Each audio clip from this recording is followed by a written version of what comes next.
నమస్తే, welcome to political analysis. ఇక రెండు తెలుగు రాష్ట్రాల్లో జరుగుతున్న రాజకీయాలపై అలాగే దేశంలో జరుగుతున్న రాజకీయాలపై ప్రధానంగా చర్చించడానికి మా పొలిటికల్ ఎడిటర్ అరవింద్ కొల్లి మనతో పాటు లైవ్లో సిద్ధంగా ఉన్నారు. సో ఆయన అడిగైతే మనం చర్చిద్దాం. సార్ నమస్తే. సార్ సో సార్ చెప్పండి, ఇక తెలంగాణ గురించి అయితే మనం చర్చించుకున్నట్లయితే మన తెలంగాణ రాష్ట్రంలో అయితే మొన్నటి వరకు అయితే కాళేశ్వరం వర్సెస్ మేడిగడ్డ గురించి మొన్నటి వరకు చర్చ జరిగింది, నిన్న మొన్నటి వరకు. సో ఇప్పుడు తాజాగా ఏంటంటే మేడారంని జాతీయ హోదాగా ప్రకటించాలని డిమాండ్స్ వస్తున్నాయి. అలాగే ఇప్పుడు ఏంటి master plan, CM Revanth Reddy అయితే మాస్టర్ ప్లాన్ని తెలంగాణ రాష్ట్రాన్ని మాస్టర్ ప్లాన్గా చేద్దామని అయితే ఒకటి వస్తున్నాయి. అంటే నువ్వు ఇనిషియేట్ చేసిన డిస్కషన్లోనే దానికి సమాధానం ఉంది. గత 10 రోజులుగా తెలంగాణ రాజకీయం అంతా కాళేశ్వరం చుట్టూ మేడిగడ్డ చుట్టూ తిరిగింది. నిన్న మొత్తం వార్తా కథనాలన్నింటినీ చూస్తే కేవలం సుందిళ్ళ అన్నారం ఖాళీ చేసేటటువంటి దిశలో ప్రభుత్వం ఉంది. అన్నారం ఖాళీ చేయడానికి ఆల్రెడీ అంటే సిద్ధపడ్డారు, దానికి సంబంధించిన ప్రాసెస్ ఇనిషియేట్ అయింది అనేటటువంటి ఒక పాయింట్ తప్ప మొత్తం చర్చ అంతా రేవంత్ రెడ్డి ఇచ్చినటువంటి మాస్టర్ ప్లాన్ వైపే తిరిగింది. మాస్టర్ ప్లాన్ 2050 టార్గెట్గా ఒక మాస్టర్ ప్లాన్ రూపొందిస్తాం, తెలంగాణ మొత్తానికి అభివృద్ధి సూచికగా, అభివృద్ధి ప్రణాళికగా ఏ రంగాల మీద మేము కాన్సన్ట్రేట్ చేయబోతున్నాం అనే విషయాల్ని ప్రస్తావిస్తూ తీసుకొస్తామని చెప్పి రేవంత్ రెడ్డి చెప్పినటువంటి మాట.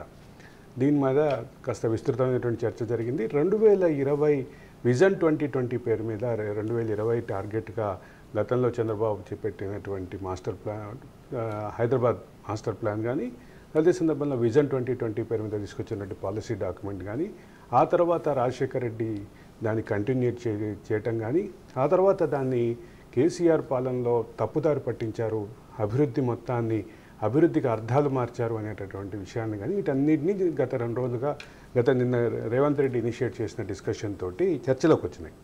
అయితే ఇక్కడ ప్రధానంగా గమనించాల్సింది ఏంటంటే, కేసీఆర్ పాలనలో జరిగినటువంటి అభివృద్ధి మీద చాలా కొత్త విషయాలు బయటకు వస్తున్నటువంటి పరిస్థితి ఉంది. 2 రోజుల క్రితం ఒక ప్రముఖ ఆంగ్ల దినపత్రికకు ఇచ్చిన ఇంటర్వ్యూలో జయేష్ రంజన్ ఒక మాట చెప్పారు. జయేష్ రంజన్ అంటే ఐటీ శాఖకి నిర్వహిస్తున్నటువంటి ఐటీ శాఖ ప్రిన్సిపల్ సెక్రటరీగా ఉన్నారు. అటువంటి జయేష్ రంజన్ ఒక మాట చెప్పారు. ఆయన కేటీఆర్కి చాలా ఆప్తుడుగా చెప్తారు. కేటీఆర్ యొక్క ప్రతి ఐడియా వెనక జయేష్ రంజన్ ఉన్నారు అని చెప్తారు. జయేష్ రంజన్ చాలా క్లియర్గా చెప్పింది ఏంటంటే, ఐటీ ఒక పక్కన పెడితే ఐటీ స్టార్టప్స్తో పాటు మిగతా స్టార్టప్స్ విషయంలో స్టార్టప్ ఎకాలజీ డెవలప్ చేయడంలో హైదరాబాద్ విఫలమైంది అని చెప్పి ఆయన ఒక కంక్లూజన్ చేశారు. అంటే స్టార్టప్ల సంఖ్య పరంగా చూస్తే 6వ స్థానంలోనో 7వ స్థానంలో మనం ఉన్నాము. హైదరాబాద్ 1వ స్థానానికి వెళ్ళలేకపోయింది. 1వ స్థానంలో అప్రతిహతంగా మహారాష్ట్ర అండ్ కర్ణాటక రాష్ట్రాలు ఉన్నాయని చెప్పేసి దానికోసం పోటీ పడినాయని చెప్పి ఆయన చెప్పారు. దీనికి కనుక ప్రాతిపదికగా తీసుకుంటే ఈ మొత్తం క్రియేట్ చేసింది IT hub, T innovation centre, T hub, వీటన్నిటితోటి చేసినటువంటి ఈ హంగామా అంతా కేవలం కేటీఆర్ని హైప్ చేయడం కోసమే కంక్లూడ్ చేసేలాగా ఆయన వ్యాఖ్యలు ఉన్నటువంటి పరిస్థితి. దీన్ని ఖచ్చితంగా ఒకసారి నేను ఒక స్కాన్ చేసి చూపిస్తే అసలు మొత్తం ఐటీ రంగానికే పితామహుడిగా కేటీఆర్ని హైలైట్ చేయడం కోసమే, అదే సందర్భంలో ఇన్నోవేషన్ అండ్ స్టార్టప్స్ వీటన్నిటికీ ఆయన సెంట్రిక్గానే జరిగినటువంటి పరిస్థితి. ఆయనని హైలైట్ చేయడం కోసం చేశారు అనేది ఆయనతోటి సన్నిహితంగా ఉండి ఆయనతోటి శైలి అయినటువంటి, ఆయనతోటి కలిసి కొనసాగినటువంటి జయేష్ రంజన్ చెప్తున్నమాట. ఈ రెండింటి మధ్య ఉన్నటువంటి బ్యాలెన్స్ ఎట్లా ఉంటుంది అనేది ఇంకా చూడాలి. కానీ ఒకటి మాత్రం క్లియర్, కేటీఆర్ని హైలైట్ చేయడం కోసం మాత్రమే ఈ ప్రచారం జరిగింది, కేటీఆర్ని ఎలివేట్ చేయడం కోసం ఈ ప్రచారం జరిగిందనే ప్రచారం మాత్రం అంటే ఆ ప్రచారాన్ని మాత్రం పరిగణలోకి తీసుకుని దాన్ని కనుక కీలకంగా ఆలోచిస్తే ఖచ్చితంగా ఆ రకమైనటువంటి పరిస్థితులే కనిపిస్తుందండి. కానీ ఈరోజు రేవంత్ రెడ్డి చెప్తున్నటువంటి 2050 టార్గెట్గా మాస్టర్ ప్లాన్, ఏ రంగాలకు ఎక్కడ కాన్సన్ట్రేట్ చేయబోతున్నాం, ఎక్కడ దీనికి సంబంధించినటువంటి ఇది కనుక అంటే వాస్తవ రూపం దాల్చి వాస్తవంగానే దీనికి ఒక క్లారిటీ వస్తే హైదరాబాద్ కానీ తెలంగాణ కానీ అభివృద్ధిలో మరో రూపం వెళ్ళేటటువంటి పరిస్థితి ఉంది. ఇక మీరు చెప్పినటువంటి 2వ పాయింట్ మేడారంకి ఈరోజు ఆల్రెడీ మేడారంలోనే క్యాంప్ చేశారు ములుగు ఎమ్మెల్యే అండ్ రాష్ట్ర మంత్రి సీతక్క. మరో 2 మంత్రులు వెళ్ళబోతున్నారు ఈరోజు. కానీ ఇక్కడ ప్రధానమైన అంశం ఏంటంటే మేడారంకి జాతీయ హోదా కల్పించాల్సినటువంటి అవసరం ఉంది అని చెప్పి బాగా విస్తృతంగా మేడారం విషయంలో ఒక చర్చ అయితే వచ్చింది. మేడారంకి జాతీయ హోదా కల్పించడానికి ఉన్నటువంటి ప్రధాన అంశం ఏంటంటే అది దేశంలోనే అతిపెద్ద గిరిజన జాతర. గిరిజన జాతర కావడంతో పాటు దక్షిణ భారత కుంభమేళాగా చెప్తారు దాన్ని. అంటే కుంభమేళా అనగానే గంగా నదికి వచ్చే పుష్కరాలు, పుష్కర స్నానం లాంటి ఒక ఈవెంట్ లేకుండా, పుష్కర స్నానం లాంటి ఒక ఎమోషనల్ కనెక్ట్ లేకుండా కేవలం గిరిజనులు వచ్చి పెద్ద ఎత్తున అక్కడ తన మొక్కులు చెల్లించుకోవటం, ముఖ్యంగా బంగారంగా పిలువబడేటటువంటి బెల్లాన్ని సమర్పించటం, దానికి కూడా తులాభారం వేసుకొని తమ ఎత్తు బంగారాన్ని తీసుకెళ్ళి అమ్మవార్లకు సమర్పించటం అనేది ఒక అక్కడెక్కడ మంత్రాలు ఉండవు, ఎక్కడ అంటే హిందూ ధర్మశాస్త్రంలో ప్రధానంగా ఉండేటటువంటి ఈ మంత్రాలు లాంటివి లేకుండా ఇదొక డిఫరెంట్ విధానంలో జరిగేటటువంటి పూజా కార్యక్రమాలు. ఇక్కడ హిందూ ధర్మంలోనే ఇది ఒక వినూత్నమైనటువంటి పద్ధతి. ఈ పద్ధతిలో జరిగేటటువంటి ఇంత విస్తృతంగా జరిగేటటువంటి ఈ కార్యక్రమాన్ని, ఈ జాతరని ఖచ్చితంగా జాతీయ హోదా ఇవ్వాలి అనేది గత కొంతకాలంగా ఉన్న డిమాండ్. ఈ 2-3 రోజులుగా ఆ జాతరకు సంబంధించినటువంటి ఏర్పాట్లు బాగా వేగవంతంగా జరుగుతున్నటువంటి ఈ పరిస్థితుల్లో, జాతరకి రద్దీ పెరుగుతున్నటువంటి పరిస్థితుల్లో, జాతర కోసం వివిధ ప్రాంతాల నుంచి పెద్ద ఎత్తున అక్కడికి భక్తులు గుమిగూడుతున్నటువంటి సందర్భంలో ఈ డిమాండ్ మరోసారి వచ్చింది. ఈ డిమాండ్ వచ్చేటటువంటి పరిస్థితి నేపథ్యం చాలా క్లియర్. ఈ డిమాండ్ గత సుదీర్ఘకాలమైనటువంటి డిమాండే. ఇప్పుడు దేశంలో అంటే హిందూ మతాన్ని రక్షించే పార్టీగా చెప్పుకునేటటువంటి బీజేపీ ఉంది కాబట్టి ఈ డిమాండ్ ఇంకొంచెం గట్టిగా పడేటటువంటి పరిస్థితి ఉంది.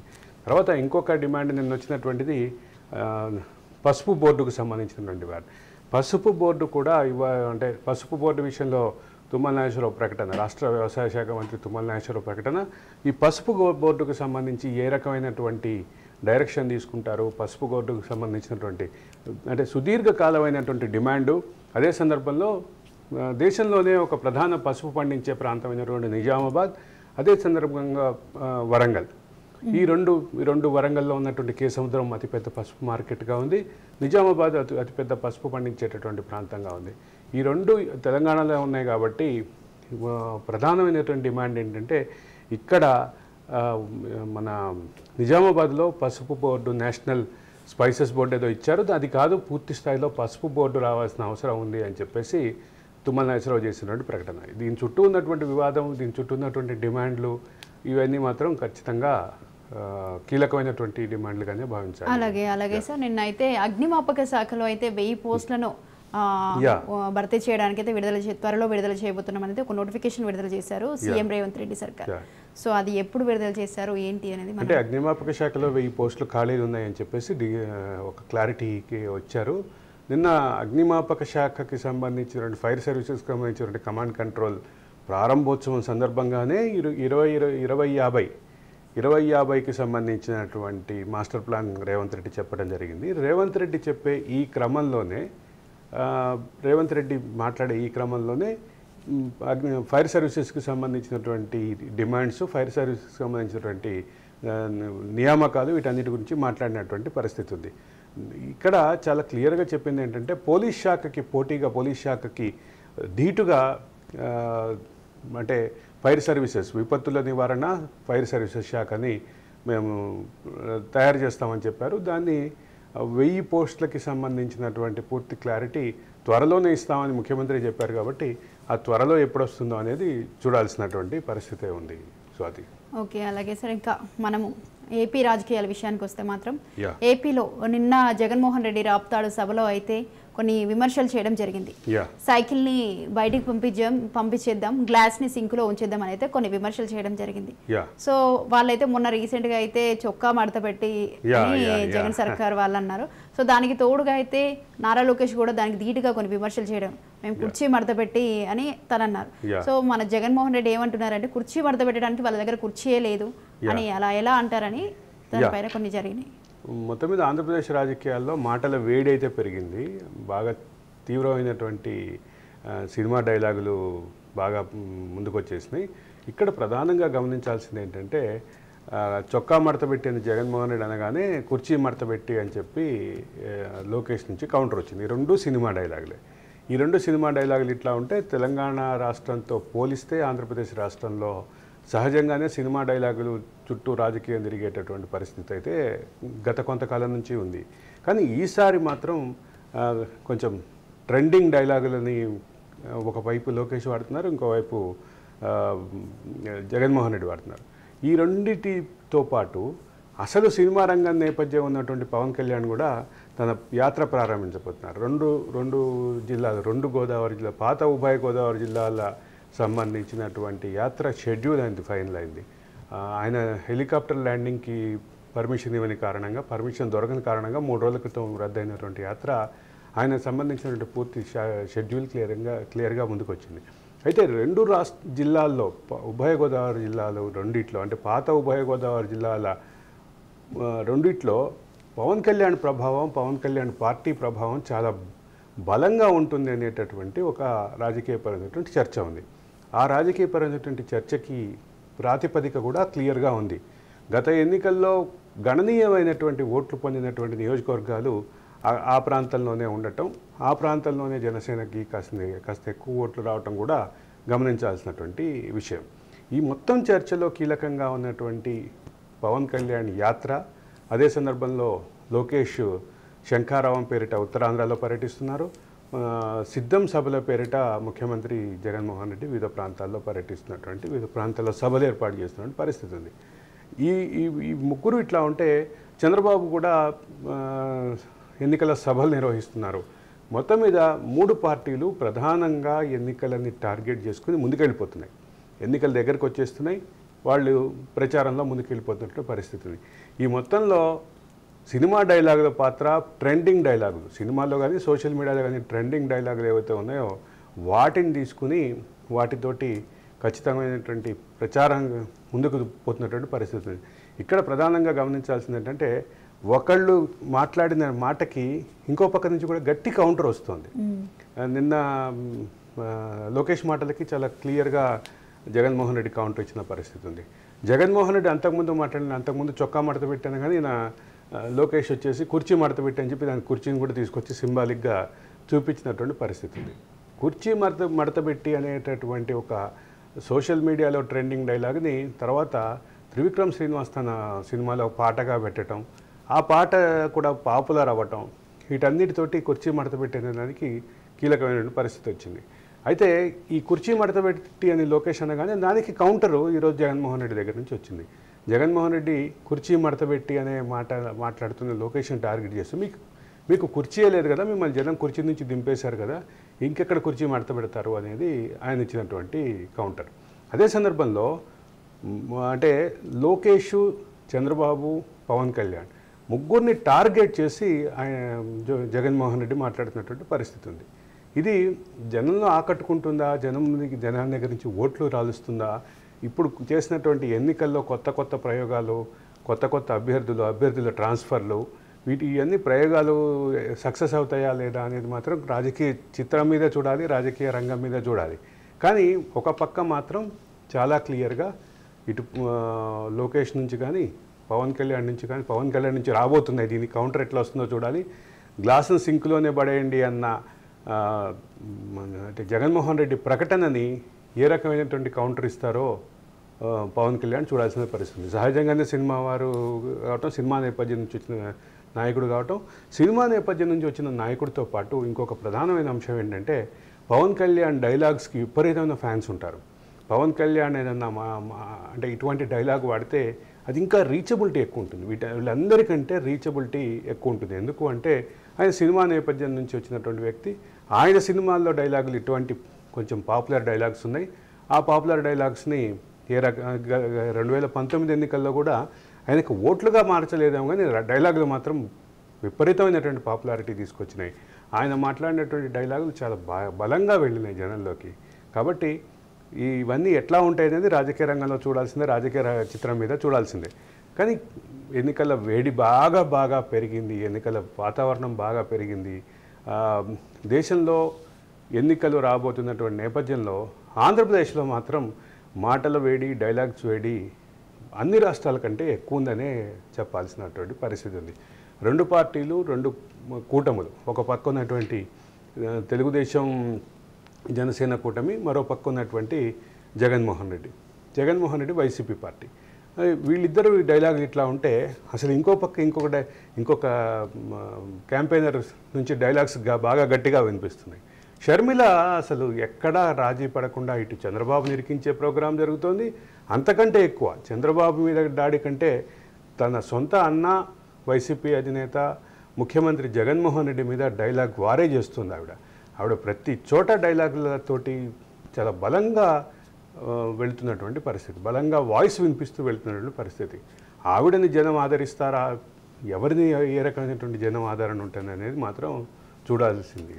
మనం రాజకీయ చిత్రం మీద చూడాలి స్వాతి. అలాగే సార్, నిన్నైతే నారా లోకేష్ కొన్ని విమర్శలు చేయడం జరిగింది. టీడీపీ జనసేన అధికారంలోకి వచ్చిన తర్వాత జగన్ ఆస్తులని, ప్యాలెస్లని, తన భూములను అయితే జప్తు చేస్తామైతే నిన్న చెప్పడం జరిగింది. సో దీన్ని మనం ఎట్లా చూడొచ్చు అంటారు? 2014 ఎన్నికల ముందు కూడా ఇదే రకమైనటువంటి డైలాగ్ తోటి, అంటే లోటస్ పాండ్ నేలమాలిగల్లో చాలా డబ్బు ఉంది, దాన్ని కూడా బయటికి తీసుకొస్తామని చెప్పారు. అది ఎన్నికల్లో పనిచేసింది కూడా.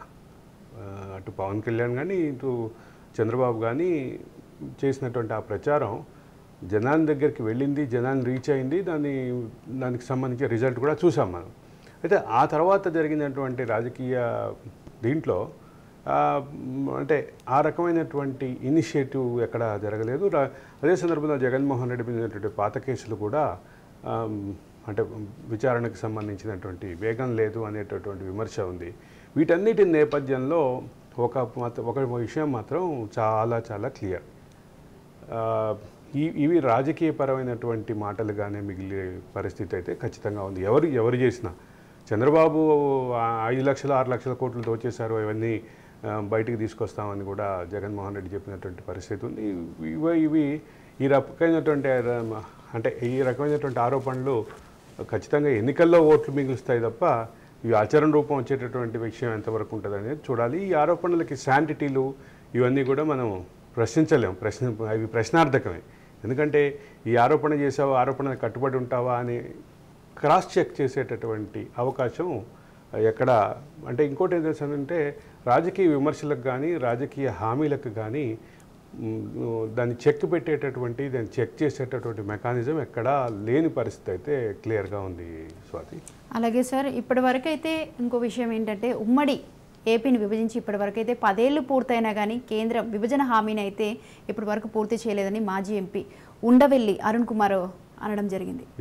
ఉండవల్లి అరుణ్ కుమార్ ఈ విషయం మీద చాలా కాలం నుంచి మాట్లాడుతున్నారు. కానీ ఒక విషయం ప్రధానంగా చర్చనీయాంశం ఏంటంటే ఉండవల్లి అరుణ్ కుమార్ వ్యవహార శైలి.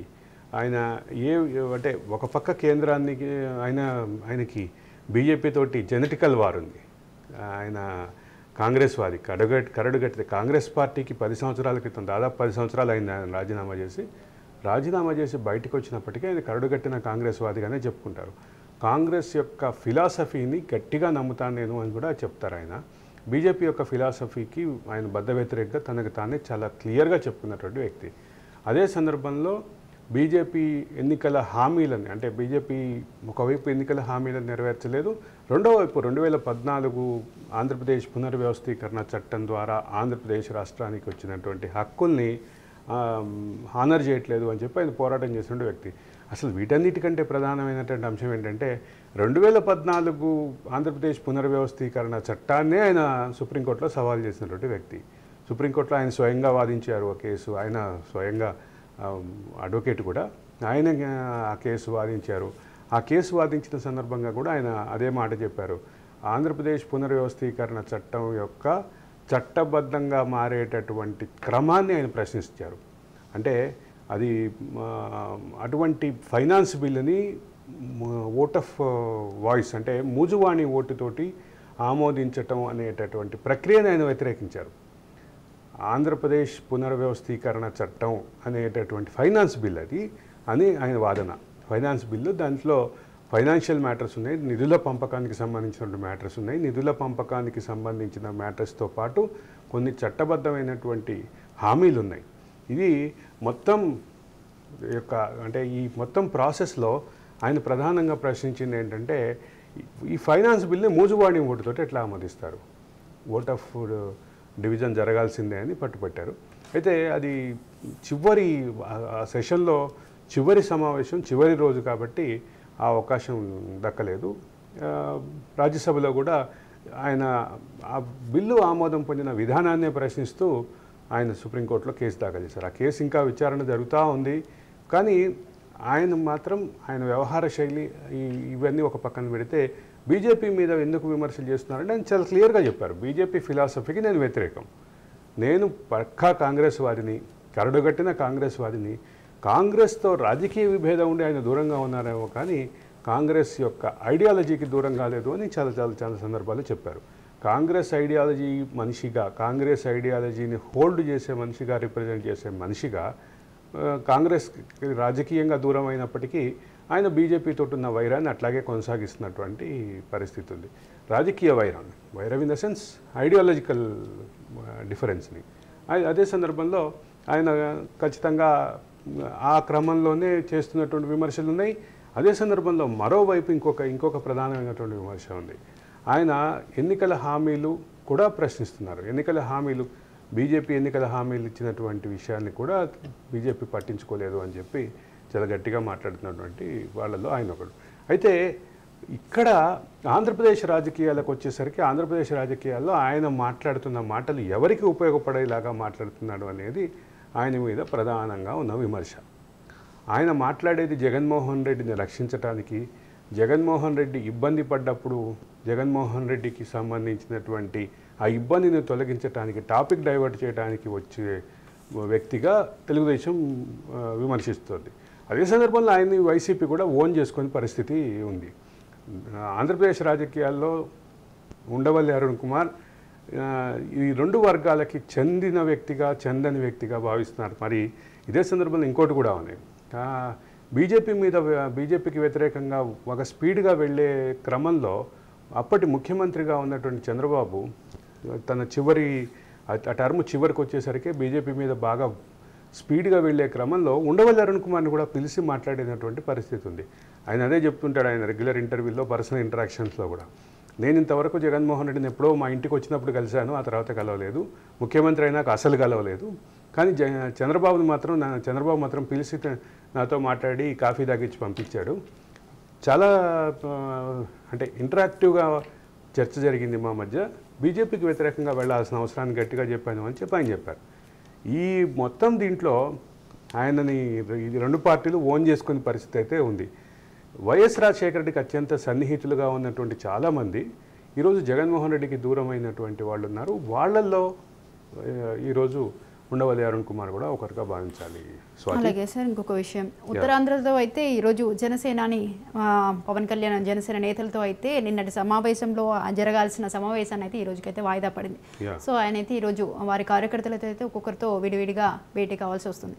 సో దీనిపై మనం ఏం అంటే జనసేన కార్యకర్తలు, జనసేనకి సంబంధించినటువంటి దీంట్లో ఇప్పుడు ప్రధానమైన అంశం ఆయనకి ఒక పెద్ద టాస్క్ ఏంటంటే ఆయన తెలుగుదేశం పార్టీ పోటీ చేస్తున్నటువంటి నియోజకవర్గాల్లో జనసేన కార్యకర్తలు తెలుగుదేశానికి అనుకూలంగా పనిచేసేలాగా ఒప్పించాలి. ఆ త్యాగాలకు వాళ్ళని సిద్ధం చేయాలి, ఒక టాస్క్. రెండోది, ఈరోజు జాతీయ స్థాయిలో ఎన్డీఏతో కొనసాగుతూనే రెండో పక్క ఇక్కడ తెలుగుదేశంతో కొనసాగుతున్నారు. తెలుగుదేశం, జనసేన, బీజేపీ పొత్తు ఇంకా క్లారిటీకి రాలేదు. ఈ క్లారిటీకి రాని ఈ సందిగ్ధ స్థితిలో అంటే దానికి కూడా ఆయన కార్యకర్తల్ని సిద్ధం చేసుకోవాల్సినటువంటి పరిస్థితి ఉంది. ఈ మొత్తం మీద టాస్క్ ఏంటంటే కార్యకర్తల్ని కన్విన్స్ చేసుకోవడం జనసేనకు సంబంధించిన ఒక ప్రధానమైనటువంటి టాస్క్. దాన్ని పవన్ కళ్యాణ్ ఏ మేరకు సక్సెస్ చేస్తారు, ఓట్ ట్రాన్స్ఫర్ ఏ మేరకు వెళ్తుంది, జనసేన ఓట్లు తెలుగుదేశానికి పడతాయా, తెలుగుదేశం ఓట్లు జనసేనకు వెళ్తాయా, అంటే జనసేన పోటీ చేసే నియోజకవర్గాల్లో తెలుగుదేశం వాళ్ళు ఓట్లేస్తారా, తెలుగుదేశం పోటీ చేసే నియోజకవర్గాల్లో జనసేన వాళ్ళు తెలుగుదేశానికి ఓట్లేస్తారా? ఇది ఒక ప్రధానమైనటువంటి చర్చ. సహజంగానే సంకీర్ణంలో ఇట్లాంటి సమస్యలు వస్తాయి, పొత్తుల్లో ఇట్లాంటి సమస్యలు వస్తాయి. పొత్తుల్లో ఇట్లాంటి సమస్యలు వచ్చేటప్పుడు ఖచ్చితంగా ఆ ఇబ్బందులు అవన్నీ ఉంటాయి. కాబట్టి ఈరోజు ప్రధానంగా ఒకటి గమనించాల్సింది ఏంటంటే జనసేన ముందున్నటువంటి టాస్కుల్లో అతి పెద్ద టాస్క్ క్యాడర్ను ఒప్పించుకోవటం. అందులో భాగంగానే క్యాడర్ తోటి రెగ్యులర్ ఇంటరాక్షన్స్ మీటింగ్లు జరుగుతున్నాయి. త్యాగాలు చేయాల్సిన అవసరాన్ని గుర్తిస్తూ అంటే వాళ్ళకి తెలియజెప్పే ప్రయత్నం జనసేనాని చేసినటువంటి పరిస్థితి ఉంది. ఇక తెలుగుదేశం కూడా అదే రకమైనటువంటి ఇబ్బంది ఫేస్ చేస్తుంది. తెలుగుదేశం కూడా ఇప్పుడు ఫర్ ఎగ్జాంపుల్ తెనాలి నియోజకవర్గం ఉంది. తెనాలి నియోజకవర్గంలో ఆలపాటి రాజా తెలుగుదేశం పార్టీకి సంబంధించినటువంటి ఒక చంద్రబాబుకు అత్యంత సన్నిహితమైనటువంటి నాయకుడిగా ఉన్నారు. రెండో పక్క నాదెండ్ల మనోహర్ ఉన్నారు. నాదెండ్ల మనోహర్ పార్టీలో నెంబర్ 2గా చెప్తున్నారు. వీళ్ళిద్దరూ ఆ స్థానాన్ని ఆశిస్తున్నారు. ఆలపాటి రాజా మీద నెగిటివ్ రిపోర్ట్స్ ఉన్నాయంటూ కొంత ఒక చర్చ ఉంది. ఆలపాటి రాజా మీద సరే అంటే పాజిటివ్గా లేరు ప్రజలు అని చెప్పేసి ఒక చర్చ ఉంది. మరి కార్యకర్తల విషయానికి వచ్చేసరికి జనసేనకు ఆ సీటు ఇస్తే తెలుగుదేశం కార్యకర్తలు ఓటేస్తారా, లేదా ఆలపాటి రాజాకి కనుక పొరపాటున ఇస్తే ఆలపాటి రాజాకి అంటే పొరపాటున అనే పదం ఎందుకు పడుతుందంటే అది అక్కడ ఆశిస్తున్న సీటు ఆశిస్తున్నది నాదెండ్ల మనోహర్ నెంబర్ 2 ఇన్ జనసేన. నాదెండ్ల మనోహర్ ఆ సీటు గట్టిగా కావాలి అంటే ఏ రకమైనటువంటి పొత్తు ధర్మాన్ని పాటిస్తారు, ఇవన్నీ చర్చల్లో ఉన్నటువంటి అంశాలు. ఇవన్నీ వీటన్నిటికీ ఏ రకమైనటువంటి రాజకీయ చర్చలు వస్తాయి, రాజకీయ కంక్లూజన్స్ వస్తాయి అనేది మనం చూస్తే కానీ తెలియని పరిస్థితి. కానీ రెండు పార్టీల మధ్య ఉన్నటువంటి ప్రధానమైనటువంటి సమస్య ఏంటంటే ఓట్ల ట్రాన్స్ఫర్ విషయంలో వీళ్ళ ఓట్లు వాళ్ళకి వెళ్ళటం, వాళ్ళ ఓట్లు వీళ్ళకి వెళ్ళటం. నేను గతంలో కూడా చెప్పాను, మూడు దశల్లో ఉంటుంది. ఒకటి నాయకత్వం ఒప్పుకోవాలి, నాయకత్వం అంగీకారానికి రావాలి, కార్యకర్తలు ఒప్పుకోవాలి, ఓట్లు ట్రాన్స్ఫర్ అవ్వాలి. ఈ మూడు సక్సెస్ఫుల్గా జరిగినప్పుడు మాత్రమే సంకీర్ణ రాజకీయాల్లో, పొత్తు రాజకీయాల్లో పొత్తుల యొక్క కార్యాచరణ కేంద్ర దాకా వచ్చినట్టుగా భావించాల్సి ఉంటుంది. స్వాతి, అలాగే సార్. అలాగే ఇప్పుడు సెంట్రల్లో చూసుకున్నట్లయితే ముగిసిన బీజేపీ జాతీయ కార్యవర్గ సమావేశాల్లో అయితే మోడీ ఒకటి అనడం జరిగింది, మూడోసారి కూడా మనమే గెలుపు అని ఒకటి ధీమా వ్యక్తం చేస్తున్నాడు. సో దీనిపై మోడీ ధీమా ఏంటంటారు? మనమే వస్తాం, దేశాన్ని ఎక్కడికో తీసుకెళ్తామని మోడీ చెప్తున్నారు. అంటే దీనికి మోడీకి ఉన్నటువంటి ప్రధానమైనది ఏంటంటే ఇండియా కూటమి బలహీనపడేలాగా రాజకీయాలు కనిపిస్తున్నాయి. ఇండియా కూటమి నుంచి ఒక్కొక్కరుగా వెళ్తున్నారు. అదే సందర్భంలో రెండు కూటములకి దూరంగా ఉన్నటువంటి కొన్ని పార్టీలు, తెలుగుదేశం లాంటి పార్టీలు, కొన్ని చోట్ల ఫర్ ఎగ్జాంపుల్ మన ఫారూక్ అబ్దుల్లా కానీ ఇటువంటి వాళ్ళు కూడా కొంచెం ఎన్డీఏ వైపు మొగ్గు చూపుతున్నటువంటి వాతావరణం ఈరోజు దేశంలో ఉంది. కాబట్టి మేజర్గా ఒకవైపు మేము బలంగా ఉన్నాం అనేది బీజేపీ చెప్తుంది. తను బలంగా ఉండటంతో పాటు ఎన్డీఏని మరింత విస్తృతపరిచేటటువంటి ఈ క్రమంలో ఖచ్చితంగా ముందుకెళ్ళేటటువంటి క్రమంలో వాళ్ళ ధీమా వాళ్ళకు ఉన్నటువంటి పరిస్థితి అయితే ఉంది. రెండోది ఇండియా కూటమికి సంబంధించినటువంటి చాలామంది విడ్రా అయిపోవటం. ఒక పక్క నితీష్ కుమార్ బయటకు వెళ్ళిపోయారు, ఇండియా కూటమి నుంచి వెళ్ళిపోయి ఎన్డీఏ కూటమిలో చేరారు. వెళ్ళటం కంటే ముఖ్యం వెళ్ళిపోయి ఎన్డీఏ కూటమిలో చేరినటువంటి పరిస్థితి. మరోవైపు మమతా బెనర్జీ ఇండియా కూటమి నుంచి బయటకు వచ్చేసారు. ఆవిడ స్వతంత్రంగా ఉంటానని ప్రకటించినప్పటికీ ఎన్డీఏ కూటమిలో చేరేటటువంటి అవకాశాలు ఉన్నాయనేది జాతీయ స్థాయిలో చర్చ. ఆమ్ ఆద్మీ పార్టీ, రెండు రాష్ట్రాల్లో అధికారంలో ఉన్నటువంటి ఆమ్ ఆద్మీ పార్టీ ఇండియా కూటమి నుంచి బయటకు వెళ్ళింది. ఎన్డీఏ కూటమి విషయంలో ఇంకా ఏమీ తేల్చుకోనప్పటికీ ఒక చర్చ అయితే జరుగుతుంది. ఆర్ఎల్డీ ఉంది, రాష్ట్రీయ లోక్దళ్ ఇప్పటికే ఇండియా కూటమికి దూరంగా ఉంది, ఎన్డీఏ కూటమి వైపు ఆశిస్తున్నటువంటి పరిస్థితి ఉంది. అంటే ముఖ్యమైనటువంటి విషయం ఏంటంటే చౌదరి చరణ్ సింగ్కి భారతరత్న ప్రకటించిన నేపథ్యంలో ఆర్ఎల్డీ అధ్యక్షుడు చరణ్ సింగ్ యొక్క మనవడు అయినటువంటి ఆర్ఎల్డీ అధ్యక్షుడు ఇప్పటికే ప్రకటించాడు. ఆయన ఎన్డీఏ కూటమి వైపే ఇంక్లైన్ అయినటువంటి పరిస్థితి. ఈ నేపథ్యంలో మోడీకి ఉండేటటువంటి ధీమా ఏంటంటే ఎటు ఇండియా కూటమి వీక్గా కనిపిస్తోంది, వాళ్ళు ఎన్డీఏ కూటమి బలంగా ఉంది కాబట్టి అధికారంలోకి వచ్చేస్తామనే ధీమా అయితే ఉన్నటువంటి పరిస్థితి కనిపిస్తోంది. Swathi, right thank you sir, thank you so much. So ఇది రెండు తెలుగు రాష్ట్రాల్లో అలాగే దేశంలో జరుగుతున్న ప్రధానమైన చర్చలు. ఇది ఇవాల్టి పొలిటికల్ అనాలిసిస్. చూస్తూనే ఉండండి రాజ్ న్యూస్.